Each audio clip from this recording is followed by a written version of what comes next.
A new effort underway to deal with the overdose epidemic in the U.S. on the federal level. And Mark Meredith has details on a big announcement from the Biden administration.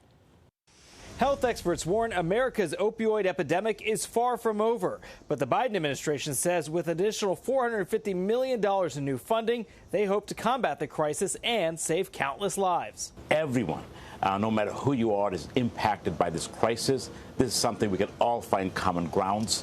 Data shows the number of overdose deaths in the U.S. has risen dramatically in the last 3 years. In 2022, there were a record 109,000 overdoses nationwide, 68% of them fentanyl poisonings. The White House says some of the funds will be used to educate younger Americans on the dangers of fentanyl, while more than $18 million will go towards fighting drug trafficking operations. And we're going after the traffickers, both producers and those who are trafficking and preying on vulnerable Americans. The White House says it's also ready to spend more money to help Americans get easier access to life-saving drugs.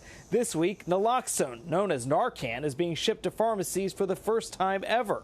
The nasal spray that reverses the effects of an overdose will be available for $45 at major pharmacies like Walgreens, Walmart, and CVS. I know people who have saved lives in Safeway parking lots, in the library, on the downtown street corner.